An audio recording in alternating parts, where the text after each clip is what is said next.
Logic versus emotion. This is the most common form of internal conflict in daily life. Logic represents analysis, judgment, and outcome-based reasoning. Emotion, on the other hand, operates through memory, experience, and temporary feelings. When these two systems conflict, behavior becomes inconsistent. Logic can detect danger and propose solutions, but emotion can blur that perception through familiarity, nostalgia, or vague hope. Those stuck between logic and emotion often experience inner contradiction. They know what's right, but act against it. This often leads to self-blame, confusion, and a sense of losing control. The conflict between logic and emotion is not abnormal. It is a natural part of being human. The solution isn't choosing one side, but recognizing the simultaneous existence of both. When this is understood, one can make decisions that are both rational and emotionally desire versus responsibility. This is an internal conflict between personal needs and social obligations. Desire represents freedom, personal identity, and the urge to live authentically. Responsibility stands for duty, commitment, and roles assigned by family, society, or community. When these two forces oppose each other, a person often falls into prolonged inner struggle. Desire calls for action toward personal fulfillment. Responsibility demands sacrifice, discipline, and prioritizing others. As a result, one may feel guilty even without having done anything wrong. This conflict rarely has a clear solution, because either choice involves sacrifice. If desire is chosen, it may be seen as selfish. If responsibility is chosen, there's a risk of losing oneself and living in regret. This is a type of conflict that can persist quietly for years, even a lifetime. Becoming aware of both motivational systems is the first step toward finding a suitable balance for each life stage, current self versus ideal self. This is the conflict between the real self and the ideal self, image. A person sets for themselves. The ideal self is usually built from personal expectations, societal standards, or external influences like media and family. It may include traits like early success, financial independence, confidence, clear goals, and flawless behavior. Meanwhile, the current self carries real-life limitations, fatigue, procrastination, lack of direction, and insecurity.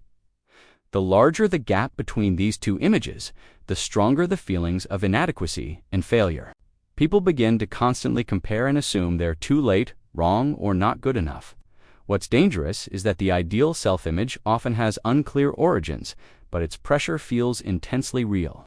Some people set standards that don't align with their life circumstances, current abilities, or true values. This conflict can lead to chronic stress, imposter syndrome, and loss of personal direction. Identifying what's a realistic goal versus an unnecessary ideal helps reduce inner pressure from there. A person can align goals with the reality of their own life journey. Belief versus reality. The conflict between belief and reality often arises when what a person deeply believed in is denied or betrayed by actual experience. Beliefs may be shaped by childhood, education, religion, or culture, such as good people will receive good things, effort always pays off, or true love never fades. When reality does not align with these expectations, for example, good people are betrayed, effort brings no reward, or love ends, a person experiences inner crisis. Feelings of deception, emotional pain, and confusion are common symptoms. At this point, belief is no longer a support, but becomes a burden generating inner tension. One begins to ask, was I naive? Is the world still fair? Am I wrong, or is everyone else? This disconnection between ideals and reality causes people to doubt both themselves and the world around them.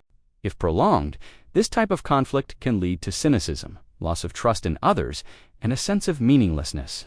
The solution isn't to abandon belief altogether, but to reshape it through a more mature understanding of reality. Belief is not wrong, but it needs to be updated based on lived experience, not just idealism. Conflicting parts of the self. A person is not a single unified personality, but a collection of multiple parts coexisting within. Each part represents a specific need, motivation, or past experience. One part seeks safety and avoids risk, while another craves breakthrough and change. One part longs for love and connection. but another fears pain and keeps people at a distance. The internal conflict between these parts is normal in any mature human being.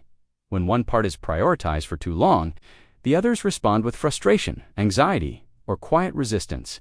This conflict is often hard to detect, as it takes place quietly between inner voices. Identifying the conflicting parts is a key step toward restoring internal harmony. Rather than silencing one part, what's needed is listening dialogue and integration. Inner maturity comes when different internal parts can coexist without sabotaging one another. Past versus present. The conflict between past and present arises when past experiences continue to strongly influence current emotions and behavior. Even though time has passed, old memories can still trigger responses as if they were happening now. A hurtful comment from years ago may cause someone to become defensive in an entirely unrelated situation. An experience of abandonment in the past can cause persistent doubt in present relationships. The issue isn't memory, but the way the body and emotions store past experiences as a form of self. When the nervous system can't distinguish between past threat and present safety, a person lives in a state of prolonged alertness. This may result in behaviors such as avoidance, distrust, overreaction, or self. People may know it's over, but emotions don't respond to logic. This conflict distorts the present because people are not reacting to what is, but to unhealed memories. The solution is not to forget the past, but to learn to face it with the eyes of maturity and the safety of the present. Only when the past is acknowledged and processed can the present truly become the present. Fear versus desire. The conflict between fear and desire occurs when a person longs to move forward, yet is held back by feelings of insecurity, danger, or potential failure. Desire is often a manifestation of the drive to grow, the wish to change, to take risks, to live in alignment with one's true values. However, fear is a protective mechanism built from negative experiences or past emotional wounds. For example, the desire to start something new, such as a relationship, a job, or a lifestyle, may come with fear of rejection, failure, or loss of control. Desire urges action, but fear paralyzes the nervous system, leading to hesitation, procrastination, or self-sabotage. Many people label themselves as lazy or unmotivated, when in reality, they're stuck between two opposing forces. Fear rarely disappears completely, but it can be managed through recognition, acceptance, and small, consistent actions. Desire doesn't have to outshout fear, it only needs space to coexist with it. When a person learns to act while afraid, that is the clearest expression of courage. Authenticity versus social conformity.